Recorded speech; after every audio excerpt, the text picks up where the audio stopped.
Hello, ladies and gentlemen, Forrest Walpole here, and welcome back to another reading stream. Now, before you guys start saying, Forrest, it's not Memorial Day yet, you are about an hour behind that, what are you doing? Well, the answer is simple. Number one, I'm doing this early, so that way by the time it is Memorial Day, it'll probably be up.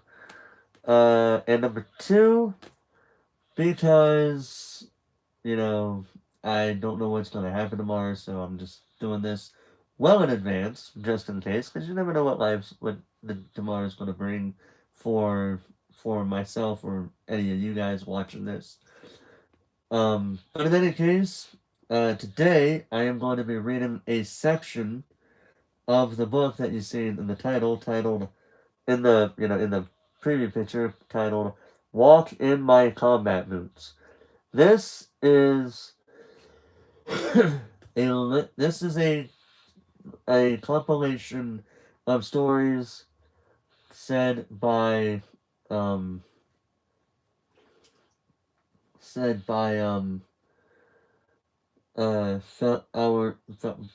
said by that were told. These are stories told by U.S. soldiers uh in their respect U.S. soldiers or their families who have decided to take part in this collaboration of this book. And the reason why I'm reading this book specifically is because at the near the end of the book, there is a thing here at the very end of the book titled Memorial Day. And so for just this book alone, right now, I will be reading this book. Alright? Just so we are all clear on that. Okay? Um so yeah. Without further ado, I'm gonna go ahead and read this book.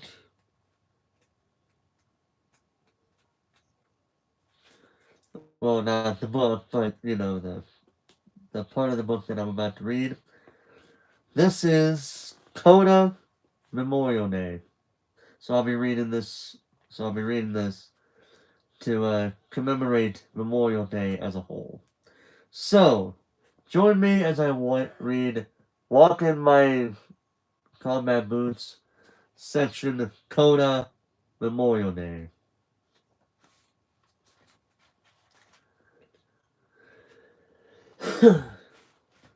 Shivan Sivalingam. Shivan Sivalingam was born in Singapore. His family immigrated to the United States in 1984, and he grew up in Austin, Texas. While attending Texas A&M University in the mid-1990s, Shivan began serving as an intern in the federal government. After graduating, he received a commission in the U.S. Navy Reserve. In 2005, Shivan left federal service to work as a defense contractor. He has been recalled to active duty on 5 occasions, most recently to serve as a liaison officer for the U.S. Navy's Fifth Fleet at Special Operations Command Central in Tampa, Florida. My friends, 10 years have passed since I shared the story of my friend Roz with some of you. Others of you may have heard bits as we've met in the years in between. Roz and Sean, two of my teammates in Afghanistan, set off on the Kabul Bagram Road 10 years ago today. A short time after 8 that morning, both were lost. There are many storylines that I think about from that day. The tremendous leadership from an unlikely hero, the friendship and community from Roz's family, and so many others in the years since. Obviously, the guilt. But most of all, I think about the difficult fact that life will deceive us with relative predictability for long periods until, at the moment when we begin to feel the most comfortable, it unfolds, reminding us how powerless We all are. As we approach Memorial Day, of course I remember Roz. However, on this day we must be obliged to remember as many of our fallen friends as possible. While some of us by good fortune may not have a loved one or even acquaintance who have perished in the conflicts, isn't that all the more reason for those of us who have lost someone to share their stories? What follows are some stories of a few friends no longer with us. Mohsen. With much in common, Mohsen and I became fast friends at my camp in Kabul. We were both junior officers in a headquarters camp, both of South Asian descent, and both exceptionally charming young gentlemen for their times. Charm, we should be reminded, is one of those forgotten casualties of war. Mohsen, a Pakistani, had just completed a tour in Iraq and had gone home only long enough to get married before returning to harm's way. We ate dinner together most days, recounting the events of the past few hours and our plans for the day that was to follow. Mohsen was especially excited during one of his first Fridays in the camp at the camp, as that was the day of the big bazaar. Vendors from all over the area would set up an open air market just outside the camp, peddling everything from furniture and antique rifles to pirated DVDs and all manner of trinkets in between. After lunch, we walked to the bazaar, where he planned to shop for jewelry for his wife. For me, one of the grand wastes of time is watching someone bargain for anything at all, let alone alleged precious stones, so I excused myself. Molson seemed slightly displeased at this, expecting more hospitality from a friend.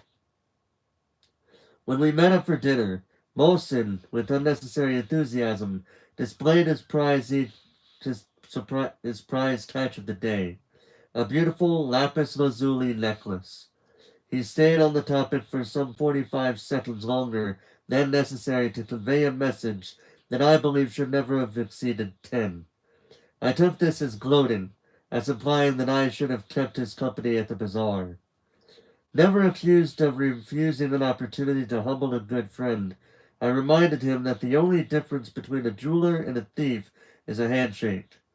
Molson conceded, putting the lapis away. During our chats, we often spoke about Molson's desire to go to the border region, where he thought he could put his language skills to better use. This would be a point of contention in our friendship. I tried appealing to reason, telling him that he could potentially get the attention of one of our seniors if he stayed in Kabul, thereby influencing the conflict at a strategic level. I appealed the I appealed to emotion, reminding him of his obligation to his new bride and his family. None of my interventions worked.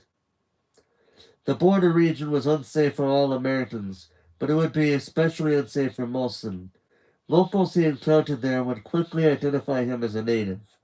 For each local who displayed pride that one of their own had become an American soldier, there would be no fewer than 3 who would brand him a traitor. I thought that our enemies would not rest until they killed him. They would be relentless. Regardless, after a few weeks of trying, Molson got his desired assignment and left the camp in mid-August of 2008. About a month later, I traveled home from my brother's wedding.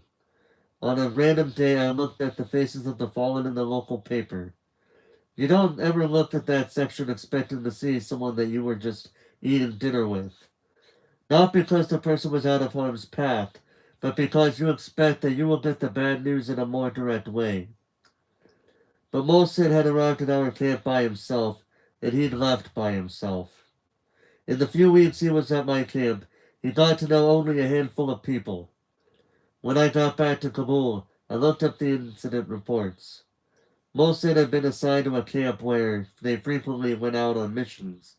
Our enemies had struck American convoys from that camp at a rate of just a couple of attacks per month in the months prior to Molson's arrival, but in the 2 weeks prior to his death, the enemy had targeted Molson's convoy 4 times in 5 attacks. Relentless indeed. Our enemies had been hunting for Molson. Mike. In November of 2001, some of the heaviest fighting of the then just 6-week-old war occurred at Kuala Izangli, literally Fort of War, an imposing structure guarding the ancient Shia city of Mazar-e Sharif from the west. It was here that General Rashid Dostum held some 400 Taliban fighters, rounded up during the death march from Kunduz to Mazar across the Afghan northern plains. Dostum was one of several influential Afghans whom we enlisted for support after the 9/11 attacks. One of my friends who had deployed there in October of 2001 shared a great account of General Tommy Franks speaking to Dostum on the phone about additional compensation for the assistance that the warlord was providing. What's not what's got to happen first is the mission, Franks thundered before slamming down the phone on Dostum. Franks, having risen through the ranks during the lean Clinton years, was probably uniquely prepared to handle Dostum. Dostum and his men picked up some 4,000 Taliban on the way to Mazar, but only 400 survived the journey. At Kuala Izangli, the prisoners were stuffed into the basement of a small building with pink walls. If a sardine had viewed the cramped and filthy conditions in that basement, he would have quickly reconsidered his plight and happily lumbered back into his can. Mike and his partner arrived to question the Taliban prisoners. A few dozen of Dostum's men were all that stood between the two Americans and the prisoners. Initially, the prisoners, weary from the long trek, were likely just content to be off the container trucks, but perspectives and intentions would change quickly. Mike and his partner were focusing on the task at hand, not completely attuned to the changing attitude of the enemy, which was no doubt taking stock of scenes of friends being beaten and spirited off to unknown fates by Dostum's men. Recall that these were men who survived the death march, the march that had reportedly wiped out more than 3,000 of their comrades. Said another way, they were the strongest, toughest, and most resilient of the initial group. Even depleted in numbers, they still outnumbered Dostum's men by 3 or 4 to 1 and may have smuggled in weapons. Mike and his partner probably didn't know those crucial details. The prisoners began sizing up Mike, his partner, and Dostum's men. At a coordinated moment, when Mike's partner was away, they encircled Mike and began to pounce. The ensuing battle featured these prisoners, Dostum's men, some of whom were on horses, British Special Forces elements parachuting in, and precision-guided aerial munitions dropped from ground attack aircraft, all within the confines of a high-walled desert fortress. The picture in my mind is one from an 80s era G.I. Joe cartoon, except Kuala Izangli really happened. Over the Grand Ramparts, inside the fortress grounds, the Afghan Army's 209th Corps would establish a garrison here a few years later. A huge wall bearing a disproportionately small door divides the fort in half, separating the working area from what amounts to a memorial ground for the fighting that took place here that November. The fortress was perfectly unpreserved, and stepping through the door, one quickly encounters rusted out trucks, spent 12.7 mm dish shells, and the notorious pink house, the whole scene almost exactly as it was in the days following the battle. When you walk Bull Run or Sharpsburg, much is left to interpretation in your imagination. In Kuala Izangli, the only things missing from 2001 are the bodies, the sounds, and the smell. A memorial for Mike stands in the veranda of the pink house, and the camp bears his name, a couple of miles to the south. Mike had the unfortunate distinction of being the first American killed in combat in Afghanistan after their conflict began. Excuse me. Frank. Some 8 years after Mike was killed, Frank arrived at Camp Span with a team of Navy personnel. They had trained together, done their pre-deployment workups together, and they had all traveled into theater together. In short, they were already a tight-knit group. Camp Span was entirely enclosed within Camp Shaheen, the main garrison for the Afghan 209th Corps, with some command buildings a short distance away at Quana Ejangi. Shaheen was a perfect square, about 3/4 of a mile on each side, and Span occupied a small corner of the larger camp, with its own perimeter fence. We often place our camp within the walls of an Afghan camp to add a layer of protection. In concept. In 2007, I had deployed to Span for 6 weeks. An unexpected treat of this duty was getting to run the roughly 3-mile perimeter road of Shaheen. The weather in Mazar was pleasant, the air was clean, and the perimeter was perfectly flat, on soft gravel. In short, excellent running conditions, if one so desires. One loop was a typical warm-up or cool-down run. 2 loops was a regular running day, and on a 3-loop day, with the greatest of intentions to complete the run, I would invariably begin evaluating the educational benefits of walking it in from just past the last turn, which featured a boneyard of old Russian ground combat vehicles on a road conveniently parallel to the perimeter. Here, lazy runners could break into a trot as they tried to distinguish old Soviet T-55s from T-62s, while more important sparring their knees about a mile's worth of additional high-impact exercise. Running outside was not an easy option in Kabul, so being able to enjoy an outside jog while in Mazar was a welcome change. I did some form of running no fewer than 3 times a week, and I felt perfectly safe doing so. Nearly 2 years later, Franklin and his teammates shared this mindset. A few months into their deployment during a Friday run, Franklin, his running partner in the foursome, had dropped about 50 yards behind the lead pair. As the lead pair rounded that final bend, an Afghan soldier came down off a watchtower and shot at the lead group, mortally wounding one of Frank's teammates. Knowing that their friends were wounded, Frank's partner made a break for the clinic, which was perhaps a quarter-mile away, while our beloved Frank stood with decision. You see, he was at that last turn on the perimeter road, alongside the boneyard of tanks and APCs that would have offered ample protection from the bullets that would soon fly his way. At 50 yards and a moving target, he probably would have reached cover in the boneyard. But the proposition Frank faced that day, as life unraveled before him, was, do I try to save my friends or do I save myself? He did not know that one friend was already succumbing to wounds.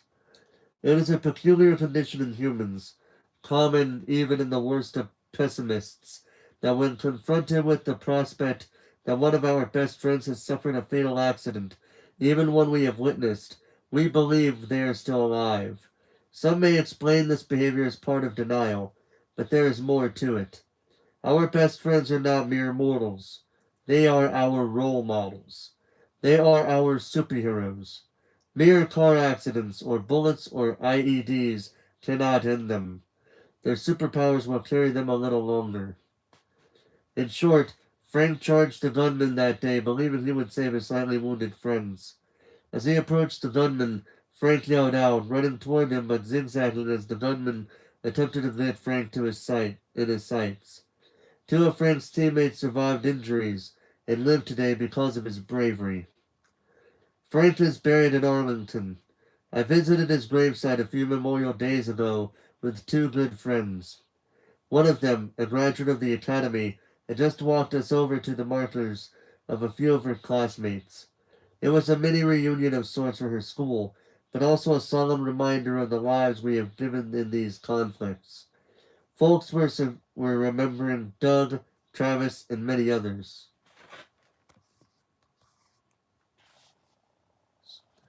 And then we walked over to Frank's marker, a less visited tomb, maybe 100 yards away.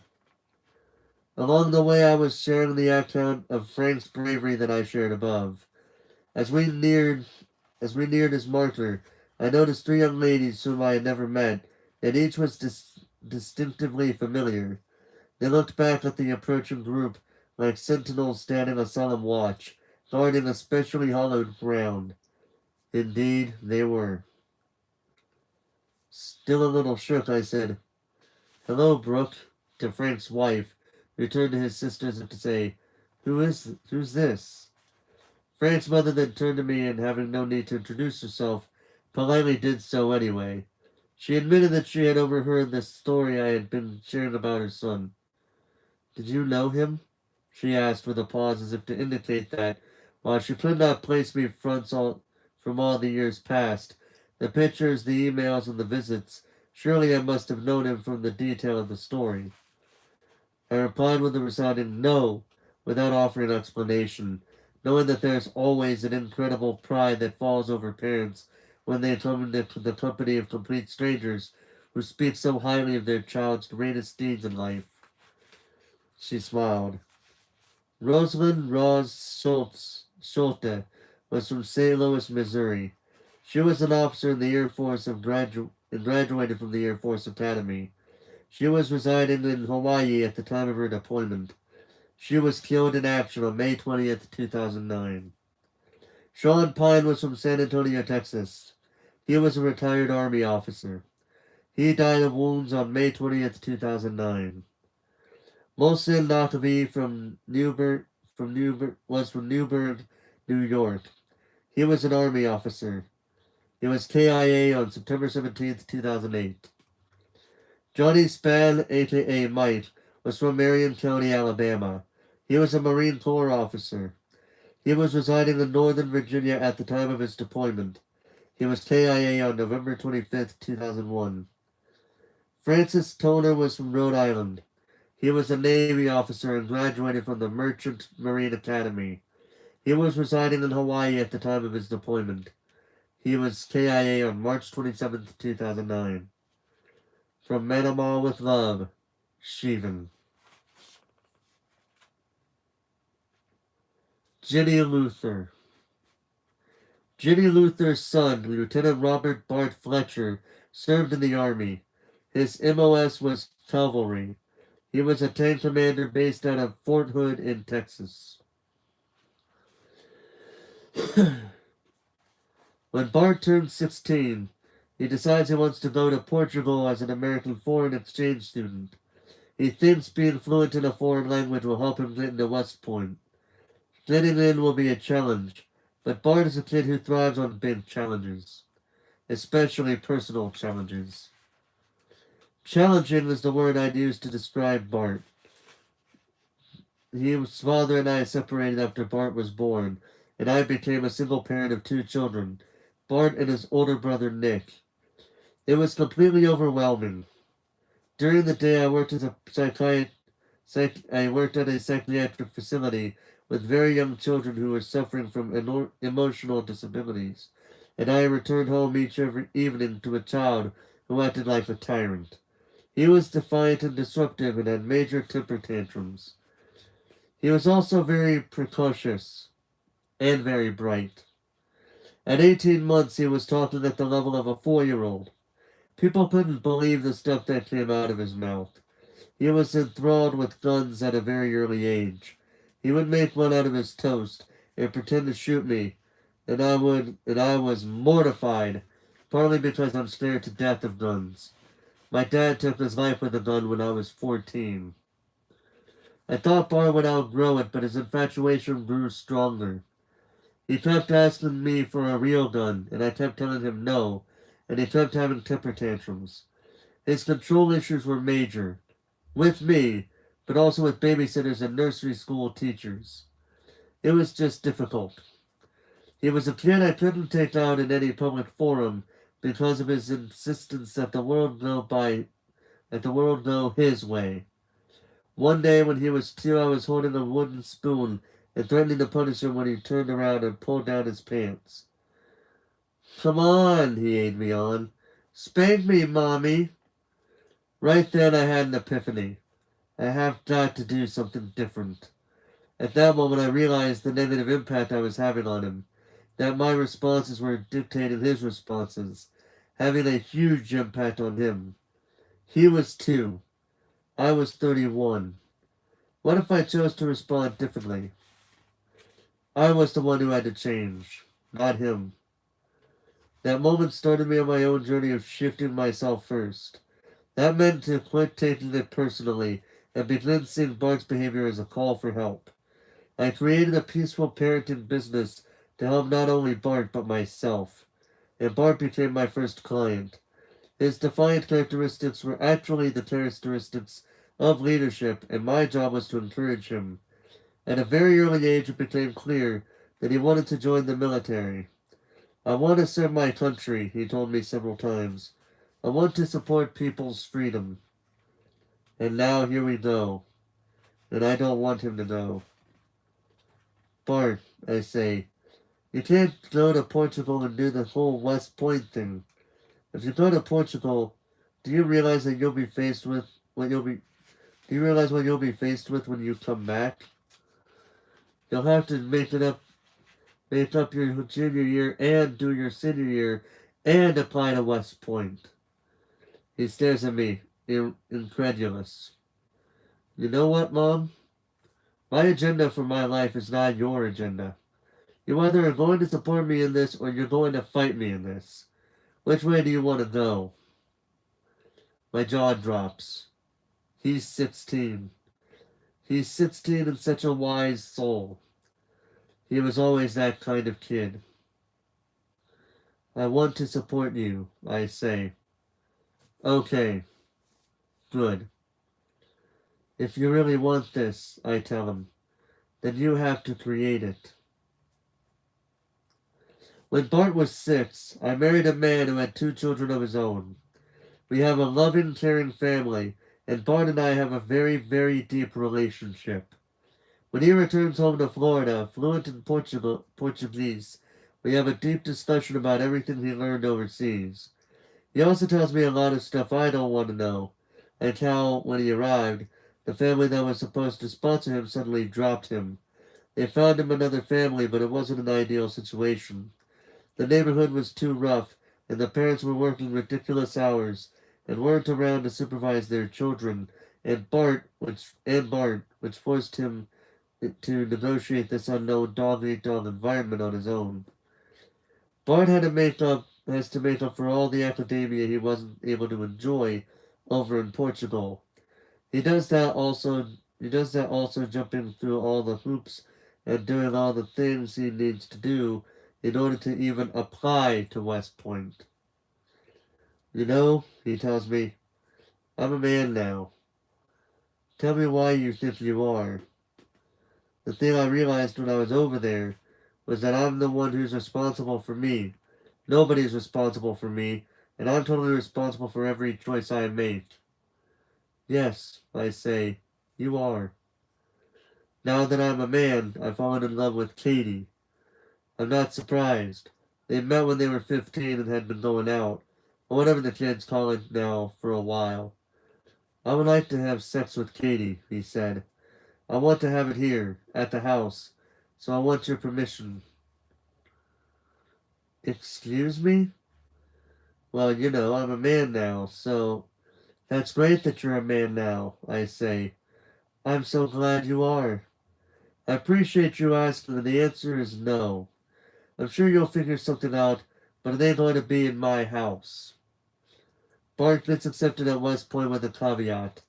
His math score was a bit low, which isn't a surprise since math isn't his greatest suit, so in order to attend he has to take a summer course and do some other work for the math program. I'm not going, he says. What? Why? I don't want to waste that time catching up. I'll be a whole semester behind. Which isn't true. The truth is he wants to stay with Katie. The truth is I don't want him to go to West Point either. For holding the acceptance I'm holding the acceptance letter. I'm reading the part that says, do not accept this based on what your parents say to you. This has to come from you totally. When I say, you're giving up the opportunity of a lifetime. If you don't take it, I think you're making a big mistake. Mom, I know they told you not to listen to your parents, but I'm telling you this because I don't want you to come back when you're 27 and say, Mom, why didn't you? I'm going to say I did. I did tell you. he chooses not to go. He stays home, goes to a community college, becomes class president, and gets the perfect grades he needs to transfer to the University of Florida. He attends U of F and also joins the ROTC. He becomes the top cadet, graduates from college with a 4.0 grade point average. He's eager to go to war. Bard was in middle school when 9/11 happened, and even though it scared him, seeing what happened only fueled his desire to join the military. It's October of 2007, and we're still at war, and my son cannot wait to get to Iraq. Huh. The hardest part about Bart going off is knowing he's going to be on the front lines. That has been his drive all along, to be on the front lines, and he's done everything he can to do better. He can do to become the best he can. Paratrooper training, this training and that training, all these extra things to up his skills. Knowing he's going to be sent to war, it's indescribable. The inner angst sitting in the back of my brain and core of my gut. Bart calls me from Fort Hood in Texas. It's time, Mom. I'm going to be deployed. Underneath the warrior is a kid who played video games and loved watching the History Channel. A boy who, when he was 3, asked for a G.I. Joe outfit and a tea set for Christmas. He loved playing house with all the little girls and loved to interact with them in such a positive way. He had such a positive little energy about him. After he put on his G.I. Joe outfit, the little belt and hat, over his pajamas, he opened the tea set and then sat down and asked to have tea. He didn't want to open any more of his gifts. In that moment, he was so, so happy. Excuse me. Mom? You there? Okay, I said. When?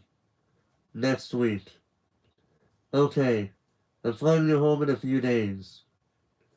Over the next few days, before Bart flies to Florida, I find myself thinking about an incident when he was 16. Teenagers have a funny way of telling you they need to talk. When I returned home from work one night after 10, I saw Bart sitting on the couch, and I could tell he wanted to talk. It was either going to be a quick conversation or a very long one. When I sat down next to him, he started to cry. I don't know if I'm making the right decision, he said. I so badly want to serve and make freedom, but I'm not sure if this is the way to go. I knew he was experiencing all kinds of fear about his decision to pursue a life in the military.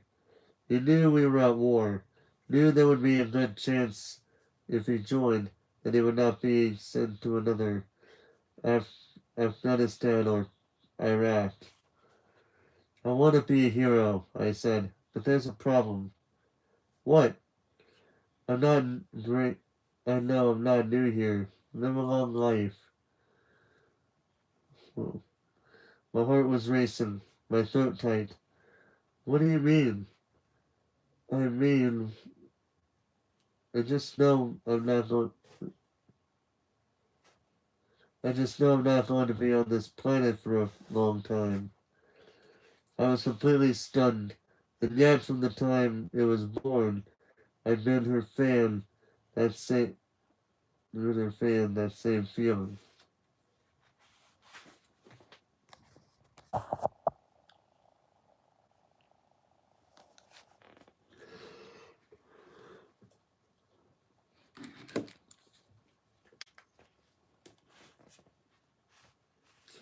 As I walked into the house, I realized this is going to be our last time together. It's very, very surreal. Bart is in the home office on the computer. The this is this is it. I have to say something to him. I run a hmm, see. I run a business teaching parachuting classes, lots of discipline classes. On a shelf, I kept a stash of stash of little blue stars, glass trinkets, and grip poems too. Um,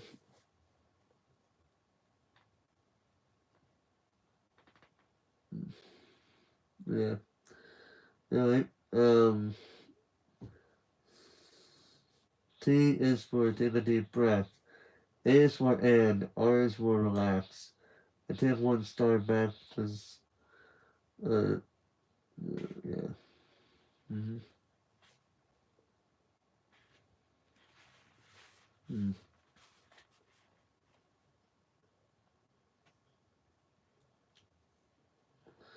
Yeah, I know where I'm at here, but I'm gonna take a little breather. I'm gonna get me something to drink.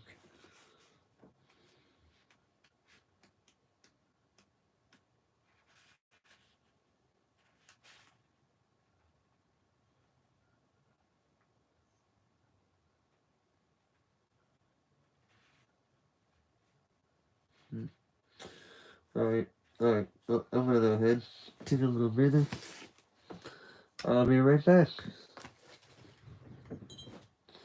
And I'm gonna take my cup with me.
Alright. Okay, I have returned. Let's continue doing this. Let's do this some more.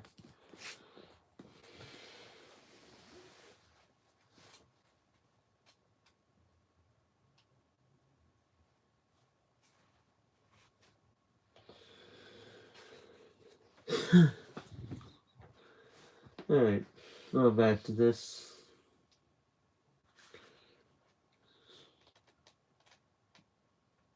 I'm gonna start at the top of the page, that way I know where I'm at. As I walked into the house, I realized this is going to be our last time together. It's very, very surreal. Bart is in the home office on the computer. This is it. I have to say something to him. I run a business teaching parenting classes. Lots of discipline classes. On a shelf I keep a stash of little blocks, little blue stars, glass trinkets I give to parents dealing with difficult children. The star is a reminder. S is for smile or stop. T is for take a deep breath. A is for and. R is for relax. I take 1 star and put a hand on Bart's shoulder. He turns around.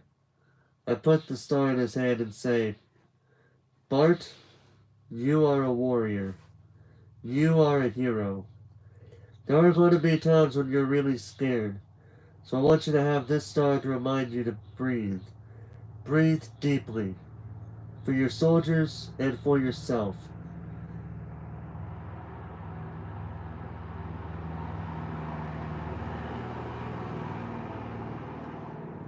Jeez, that was loud. For your soldiers and yourself. If you don't remember to do that, remember I've got your back. Thanks, Mom. A few days later, he calls me as he's about to get onto the plane. He's going to lead a platoon that just lost their lieutenant. I'm scared, he tells me. I don't know if I can do this. You can do this. You've got this, Bart. You've got it. His tour ends in January of 2008. I want to go to Texas where Bart is based, so to be there when he returns to Fort Hood, to receive him and the other soldiers. but I can't because my mother's on the verge of dying. She has an aggressive cancer, and I'm her major caretaker. A month later, Bart and his fiancée Katie come to Florida to attend a wedding near me and reunite with his family and his grandma. Bart is with me when my mother dies. A good thing, since she was so close to him too. We were able to help her pass and transition that weekend. Then it turns chaotic, with the funeral services and people coming from all over to pay their respects. There's no time to talk. Bart feels he hasn't done his service to the country because his deployment was cut short. Since he didn't serve a full tour, he wants to make it up to his officers and the soldiers in his platoon. He does this by giving up his vacation time and picking up their slack, working day and night, weekends, anything and everything so people can get their deployment breaks, vacations, visitations, whatever they need. On top of all that, he's working to get everyone ready for the next deployment. 2 months later, Bart and Katie return home one weekend for a surprise engagement party. My family is gathered outside on our patio. I sit next to Bart. It's the first time we've been together like this, without all the chaos. Was Iraq everything you wanted it to be? I ask. He looks at me for a long moment. You don't want to know, he says. I can see there's a piece of him that's broken.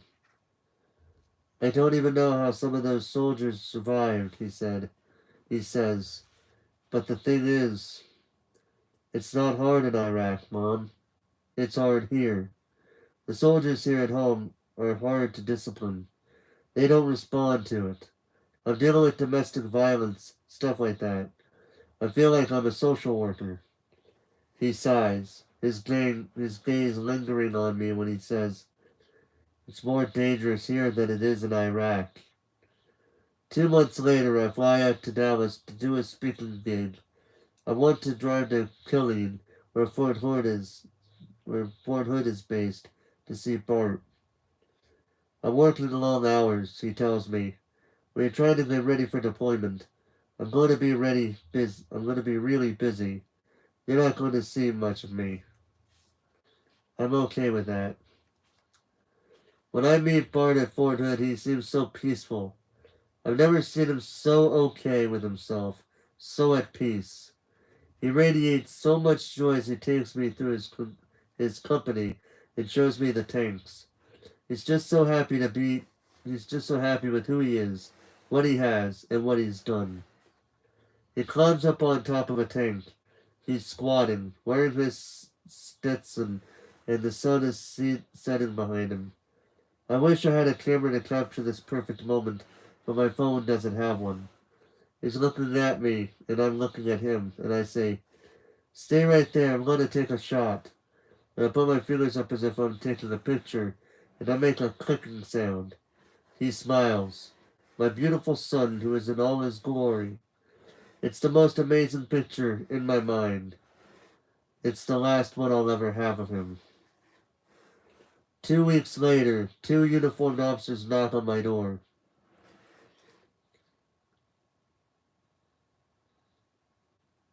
On behalf of the President of the United States, we regret to inform you, Mrs. Luther, that your son, Lieutenant Robert Fletcher, was killed by one of the soldiers in his company. When I got to Texas to recover his body, I want to see my son, but the army won't let me. They say he was shot in the chest, and I want to drive to Dallas and see him, but they won't let me go there and see him. You're not going to cremate him now, I tell them. We'll eventually cremate him, but we want to have an open casket just for the family. My husband and I make arrangements to bring his body back to Florida, and I have to do it quickly. A major hurricane is threatening to hit Texas. I go to the funeral home with my husband and Bart's siblings. As we drive, all I keep thinking about is all these plans Bart had for his life after the service, like how he wanted to become an ambassador, He was going to study international relations in Georgetown. He had all kinds of plans, and he had all kinds of skills, and his captain knew that. His captain told me how the night before Bart died, he had been talking to Bart about one of the soldiers in the company, this man named Jody, who had been suspected of stealing some highly sensitive night equipment and selling it on eBay.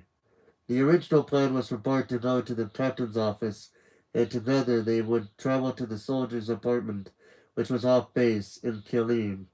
They needed to collect the goods before the man was to be discharged the following day. Bart, though, had another idea. No, I'll do it, he told the captain. You go to the office. I'll get up early and I'll go. And he did. Bart took the master sergeant with him. They weren't armed because the apartment was off base. Jody's apartment was in a motel-like complex on the corner of the second floor. It had a balcony with an with an iron rod fence. All the blinds were shut. They knocked on the door. Nobody answered. The master sergeant went to the apartment manager. We would like to talk to him, but he's not answering. His car is parked in the driveway, and we're kind of concerned that maybe something's going on, because we know he's in his apartment. We can hear him. The apartment manager tried to open the door, but it was locked from the inside. Bart and the master sergeant became even more concerned. They knew Jody was in there, and he wasn't answering. They were all thinking the same thing. Had Jody killed himself? The balcony had a sliding glass door. The blinds were drawn there, too. The apartment manager got his tools, and they removed the kitchen window. Bart felt all sorts of alarms going off in his brain as they looked through the blinds, into the kitchen area and beyond. The place was a mess. Alcohol, guns, and all sorts of crap scattered over the counters, tables, and floor. Jody came out of the bedroom with a Glock in his hand. Bart grabbed his gun. He dialed 911 and turned to the master sergeant and apartment manager. Get off the balcony, he said. They got off the balcony. Bart did not. He spoke to the dispatcher, who urged Bart to get to safety. Too late. Jody stepped outside, onto the balcony, the Glock tucked in his pocket. Bart tried to talk Jody down. Listen, we're just here to visit with you, he said, and then he tried to negotiate with Jody a little bit, talk him down. Jody walked back inside the apartment. Now was the time for Bart to leave. But he didn't. He thought he could talk Jody down. When Jody came back out, he was more agitated. Then he heard the police sirens, and now he was even more alarmed. Jody lost it and pulled his gun and went right for Bart. Bart had nowhere to go, nowhere to run. He turned away and shots bounded out from Jody's gun. Bam, bam, bam, bam, bam. The police arrived. Shots were exchanged. Then Jody shot himself and fell on my son, who was carrying in his pocket the little star I had given him the night before he deployed. I'd always thought he'd throw it in the garbage. I'm told he carried it with him all the time.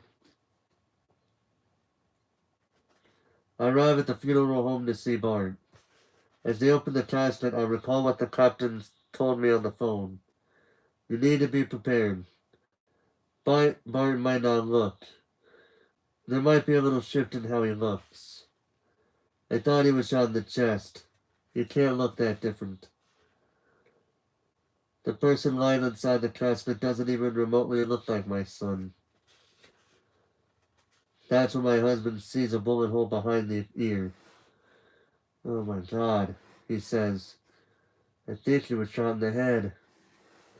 My husband and I and Bart's brother stand there stunned. They said Bart was shot in the chest, not the head. But Bart was shot in the head, not once but 5 times. Jody literally blew his face off. They knew.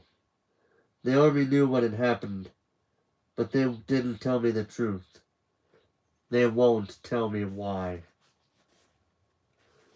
I never had to forgive my son's killer because, in my mind, Jody was the person I feared Bart would become if I had not put in the hard work to help Bart go in the direction he needed to go. Was I angry that this happened? Yes. But all I had for Jody was empathy. Jody had a background that was very stressful.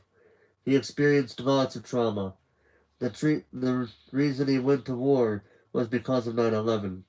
He went to Washington and saw the devastation there, and then he went to New York and saw the destruction and said, I'm going to enlist. I'm getting into the army. That's what I'm doing. And he did. Jody had the same mission as Bart, but he wasn't there for the right reasons. My work has always been focused on helping very young children be able to regulate social and emotional behavior so parents don't have to engage in warfare. Conflict always starts with an upset emotional state. If we can see it as a call for help, we can teach kids to regulate their emotions so they don't feel as though they need to be aggressive. Jody never got his needs met. He was a homeless kid, living on the streets with his mother. No father in his life.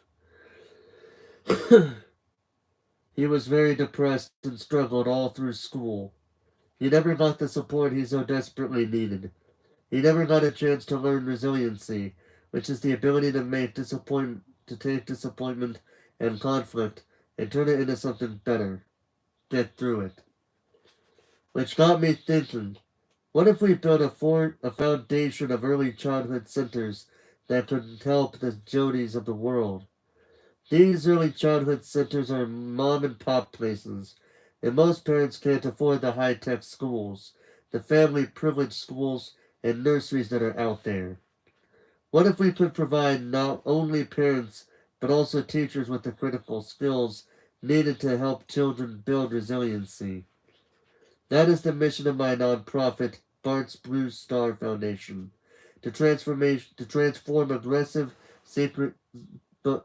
scared boys and girls into powerful leaders like my son. Bart got to live his dream. That's the good news. My son lived his dream and always followed his heart. And the military was so about his heart. Oh, hashtag Oscar Raid. Welcome, Raiders. Victoria the Yonder Girl. Amtrak and Monster High plus others. Tyler Z. Gamer. Oscar the man himself.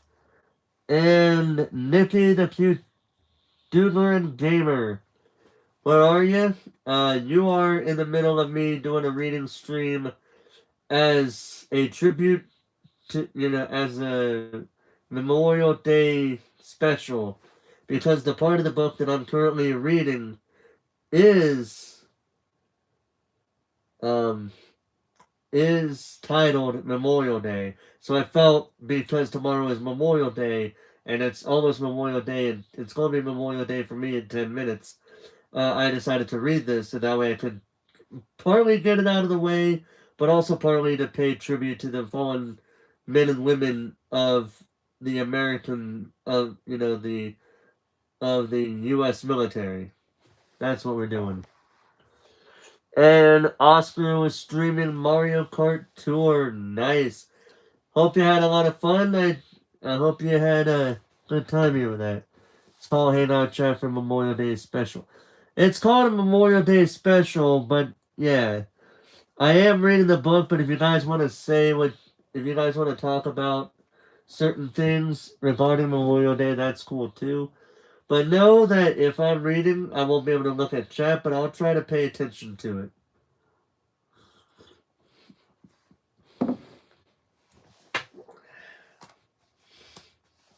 Alright. Next story.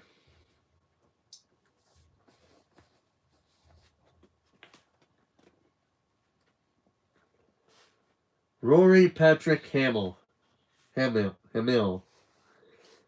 Rory Patrick Hamill grew up in Brick, New Jersey, the son of two Navy parents.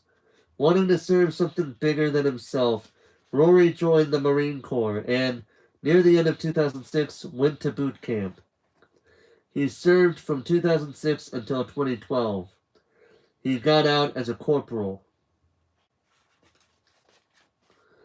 I'm doing desert warfare training out in 29 Palms, California, when the battalion commander gathers our company and tells us that fresh bodies are needed on the ground in Afghanistan to hit the Taliban as part of President Obama's Operation Strike of the Sword.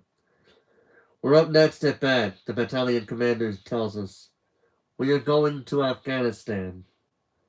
Everyone around me is acting all, yeah, fuck yeah. I'm like, fuck. Yeah, there's gonna be some cuss words, by the way. I probably should have mentioned that, but better late than never. Yeah, I get it now, Oscar, and it seems pretty unique and interesting. I got married at 18. When I turned 19 in 2006, I had my daughter. I missed her birth because I had been deployed to Iraq. And now that I'm officially deploying to Afghanistan, I'm going to miss the birth of my son.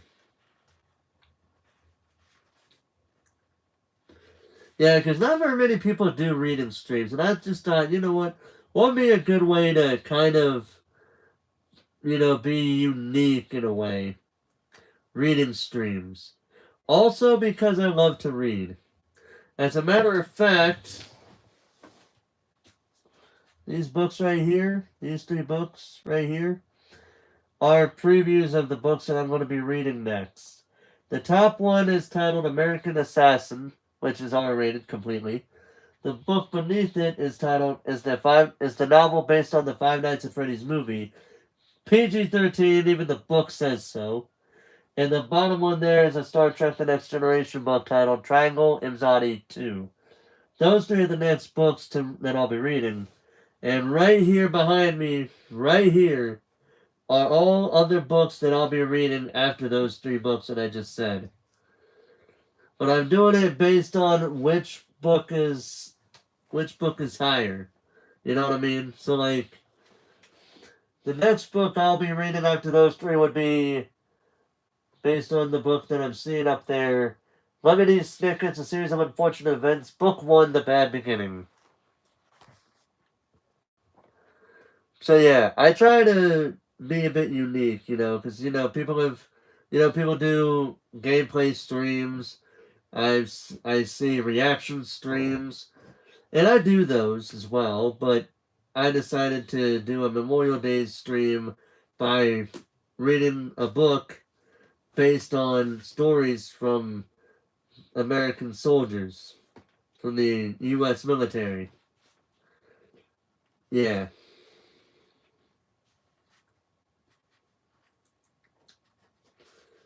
Afghanistan is constant, high-level stress. Every day when we leave our base to go out and patrol, someone in our area of operations is guaranteed to get shot at or blown up. The first time I got into a firefight, I didn't realize what was happening. We were walking through a cornfield, which was a nightmare in and of itself. It was 130 degrees, the sun blazing hot, the air humid from the floods farmers had to create to keep the corn alive. When I heard the snapping sound, someone had the wherewithal to yell at me to get down! That was when I realized, shit, someone's trying to attack me and take my life. And the adrenaline surge? Holy shit. I immediately unload my SAW machine gun. The firefights are now happening almost every single day. We're taking casualties left and right, and I don't take cover the way I should. I always stay out in the open and shoot with my SAW and make myself a target. My technique looks borderline suicidal, but I want to make sure everyone is safe, everyone is covered. The day we get ground intelligence saying there's potential enemy activity, a squad doing an adjacent patrol about 200 meters distant starts taking on fire. Pot shots. The enemy withdraws, and our squad moves to flank them. We cut through a graveyard and set up along the tree line. We now have the best avenue of approach to engage the enemy. Only they get behind us quicker than we anticipate. My team leader, Charlie Lee, points to a tree about 5 feet to the right and says, "Rory, I want you to set up over there." I'm standing behind the tree, aiming out into the open field, when I hear a gunshot.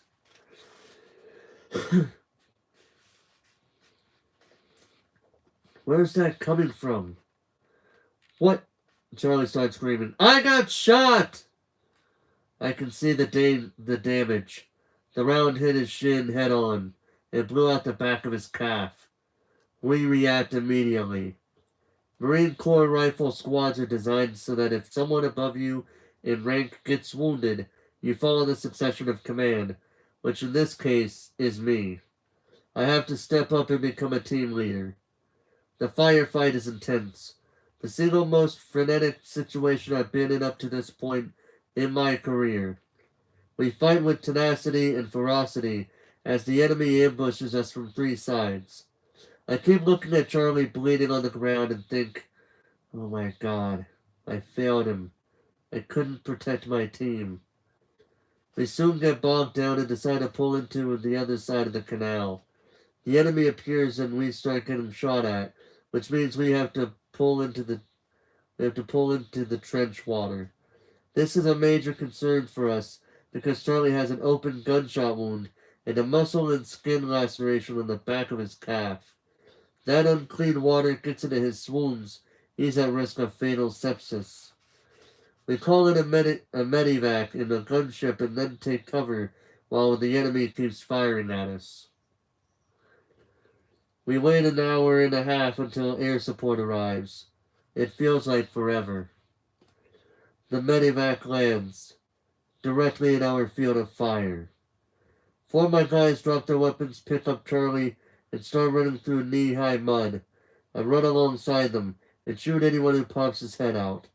The shooting gets so intense the crew chief Doro Gunner jumps out and engages the enemy with his 9mm. Ineffective in the grand scheme of things, but his actions say, "Fuck you, I'm going to try." His pilots are in harm's way, and he's got to protect them at all costs. Having a bird, this great big piece of metal, stranded on the ground makes us sitting ducks. We get Charlie on the medevac. Later, when we exfile, the Cobras and Hueys move in and start pounding the area with Hellfire missiles, miniguns, everything. It's not a good day for the bad guys. Today I feel like I became a man. I think about the way the door gunner acted, how we all acted and came together to help Charlie and get him to safety. It's the greatest symbolism of love I've ever seen in my life. That might sound bad, since I have children, but the way these men came together, it's absolutely true. There is no greater love. At the base, I received the news that my son was born. I'm told the time of his birth, do some quick calculations, and discover that my son came into the world while I was out with my squad fighting for our lives.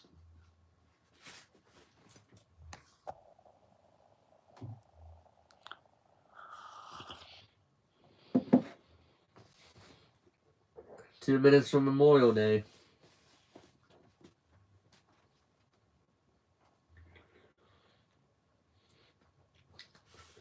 It's 2010.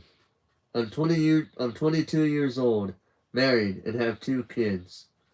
While I have an amazing set of leadership skills and can operate under pressure in extremely frenetic life or death environments, I don't have any actual skill sets that can translate into a job back home. I decide to re-enlist. I'm told we're going back to Afghanistan, this time to a place called Maja. When my platoon arrives, we start working in the area of operations, doing foot patrols. I'm a corporal and a team leader. We get ground intelligence that an improvised explosive device is inside a compound. Sergeant John Moeller, one of my best friends, turns to me and says, "You want to go get in some trouble?" "Yeah, let's do it." We set up a cordon around the compound. John fumbles as he tries to get the metal detector off his back. I can tell he's nervous. Shaky. This is his first deployment. I've been blown up 6 times, 2 IED strikes and 4 RPGs. I go into dad mode. Let me do it, I say. Corporal, I can do it. I know you can. I have no doubt in your abilities. I want to take care of it. I take the metal detector from him and go into the compound. The floor is all dirt. I've swept about 3/4 of it when I step on a low metallic pressure plate attached to an 8 IED. The bomb explodes.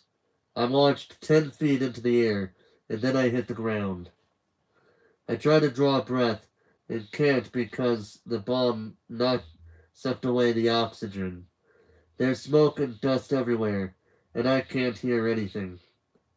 Finally, my lungs inflate. I go to stand up. Can't. What the fuck? I look down and see my right kneecap dangling by some sinew and my femur sticking out. The lower part of my right leg is gone. I draw on some crazy muscle memory.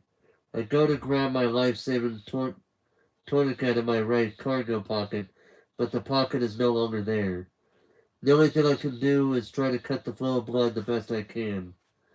I pick up my stump, pin it to my chest, and that's when my new reality hits me. My leg is gone. The pain comes. I start to scream. My guys run up to me. Even in pain, I'm locked in my training, my leadership mindset. Did you guys sweep for secondary IEDs? Yeah, they say when it's obvious they didn't. They just ran up to me. I would have done the same. As they dragged me out of the crater, I touch my ass and the back of my leg. It's wet. Doc, check my backside. I think I'm bleeding back here. The doc hits me with morphine. This is his first deployment too. I know he's scared, terrified, because he's just a kid. We're all kids, and here we are performing to the best of our abilities in the worst possible environments. After he gets a tourniquet on my right side, he rolls me over onto my stump. The amount of pain I experience in that moment turns me into an animal. I don't feel human. I start clawing at everyone's faces. They pin down my arms while the doc hits me again with morphine. The pain starts to subside. I calm down. Alright, I tell them. I'm good. I'm good. Someone give me a cigarette. They lean me up against the wall. I puff on a Marlboro Red, waiting for the helicopter to come. This is making me nauseous, I say, and spit out the cigarette. I see it bounce off my flak jacket, and the pain in my head kind of stops. Everything gets really peaceful. Quiet. I can hear the birds chirping. The sky is so blue and the sun feels great. It's so weird and perverse, having these thoughts, because the exact opposite is happening around me. On the helicopter, I wind up flatlining for 2 minutes because of the amount of trauma and blood loss. I'm not a religious person. I don't experience the typical great white light, but I do feel absolute peace, like I'm one with the universe or something. It's beautiful and terrifying at the same time. I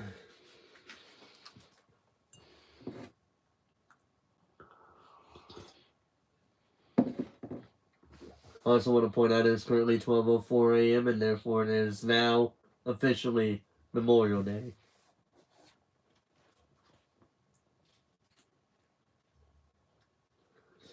I wind up at Walter Reed, which oddly is where I was born. It's ironic, this full circle of life kind of deal. My stump, I discover, has been cauterized by the blast, so I didn't bleed out. But my leg is gone. They couldn't reattach it. A week later, after I'm stabilized, a nurse comes in and says, "You're going to have a special visitor today, so make sure you shave your face." Great. Some Marine officer is coming to visit me. Whatever. I have a full beard. I shave my face using a bedpan filled with water and a shitty two-blade disposable razor. I'm all... Oh,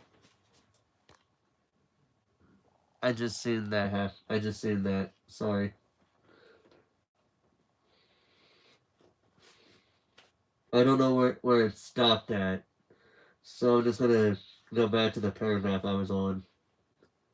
Well, the section I was on.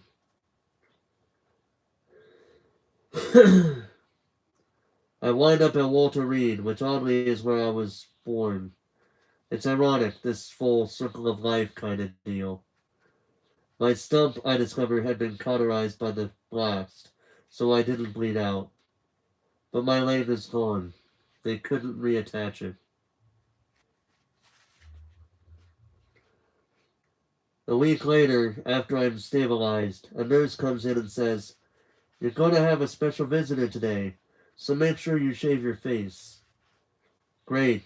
Some Marine officers coming to visit me. Whatever. I have a full beard. I shave my face using a bedpan filled with water and a shitty two-blade disposable razor. I'm all cut up, sitting on my bed, with pieces of toilet paper stuck all over my face. When I see President Obama. Is this real? He walks into my room with a cameraman and a Secret Service agent. Oh shit, oh shit, this is real. Corporal Hamill, he says, pinning the Purple Heart medal to my hospital shirt. I want to thank you for your service on behalf of this nation. He starts asking me questions. How's your recovery going? Are you in a lot of pain? Is everyone here treating you well? I know we give people in positions of power a lot of shit, and I know we don't agree on politics, but I can tell he is a genuine dude. A normal human being who is shaking my hand and talking to me. It's an amazing experience and extremely humbling. The amazing thing our brains do for us is compartmentalize any kind of trauma. And therein lies the problem. People don't address PTSD, or what psychologists call a moral injury. The feeling of overwhelming shame and guilt, even rage, anger, or betrayal over compromising your moral conscience. If you don't address these actions and reactions, they come back to haunt you down the road. I learned all this stuff later.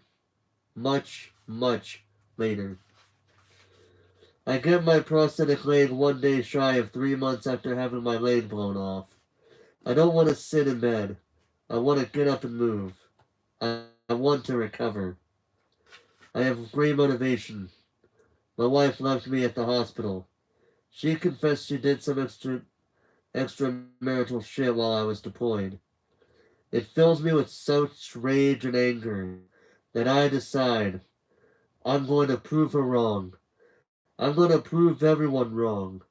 I'm not going to be a statistic. I'm going to succeed in my new post-injury life. I do daily physical therapy and then go out and party at night with guys who have come back from deployment. Guys who have seen others get killed, maimed, and eviscerated. We don't talk about any of that. We don't talk about how we miss being with our unit, with our guys, our problems with wives and girlfriends. We don't address anything that we're dealing with, which is why things start to go south for me mentally. I get medically discharged and find a civilian job in New Jersey working on helicopters. I get remarried. The demons from all my deployments start eating away at me day and night. I can't sleep and I'm drinking too much. I'm smoking like a chimney. I'm not seeing my kids and I'm shirking my responsibilities. And it's all because I've been ripped out from the familial structure of the military. And I miss the camaraderie.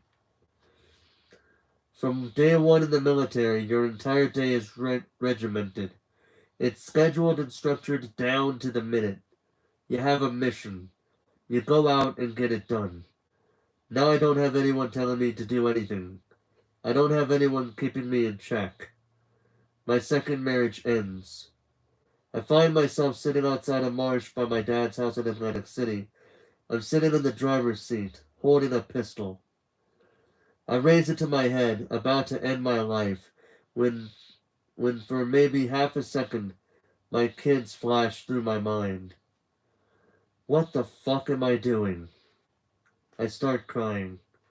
I disassemble my weapon, take all the bullets out of the magazine, and throw everything out of the car. I need to address this. I need to get some help. I get diagnosed with PTSD. I start seeing a therapist full time and get my head out of my ass. I quit binge drinking and stopped smoking, which I've been doing since I was 13. I learned the importance of exercise and nutrition and taking care of myself. I begin to draw and scream my way out of my self-loathing. I stop hating myself for everything. I stop blaming myself for my friends dying and every other shitty thing that's ever happened to me. I start speaking to other people about my experiences. Over time, I start to learn to love my fate. Instead of letting it control me, send me into a deep spiraling depression, I discover a way to turn it around. For good. To help others. If I can help one person every day, regardless of how I do it, then that's a win for me. If I can use my experiences, my story, to help a person every single day, then everything I've gone through in my life is worth it.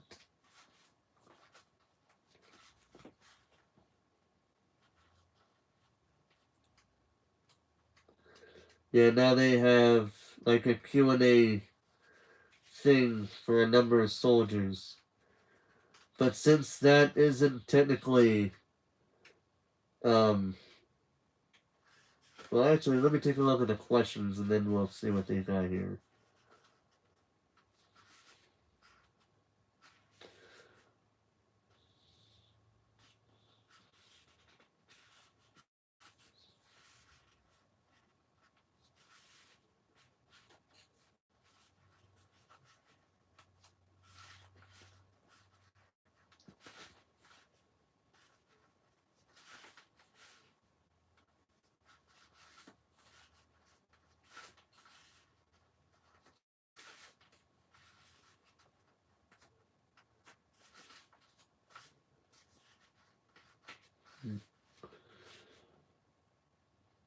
Yeah, so there's not really much of anything after the Memorial Day thing. So, yeah. I know this was a short reading stream. I know that. Don't get me wrong. But I still feel like it's still worthy of the special that I was doing for tonight. Because some things are half an hour or hour long, so this is kind of like that. Um, so yeah. This was me reading the Memorial Day section of this book, Walk in My Combat Boots, by James Patterson and Matt Evers, Eversman, First Sergeant USA, retired, with Chris Mooney. Yeah, Mooney. Now, at some point, I will read this book in full. I don't know when, but it will happen. For now, though, to anybody that was watching this, whether live or in the VOD, first off, thank you, Oscar, if whenever you're watching this, whether you're watching this live or on the VOD. Once again, thank you for the raid, and to the viewers at home watching this, thank you so much for watching. Hope you guys enjoy your Memorial Day at the time you watch this, or just enjoy your day as well. Hope you guys have a good rest of your night. And until next time, ladies and gentlemen, I would do a raid, but I don't know if anybody would be interested in that, to be honest. I could try it, but I don't know. But you know what? Let's try it. I'll be right back. I gotta get something. I need to turn this thing from doing that. So I'll be right back. Just give me one quick second.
Yeah, so I won't be able to do a raid like I wanted to because I don't have the means to do it right now at this night. So I'm gonna go ahead and just end it there. Thank you guys so much for watching. Have a good rest of your night, and until next time, this is Forrest Walpole signing off.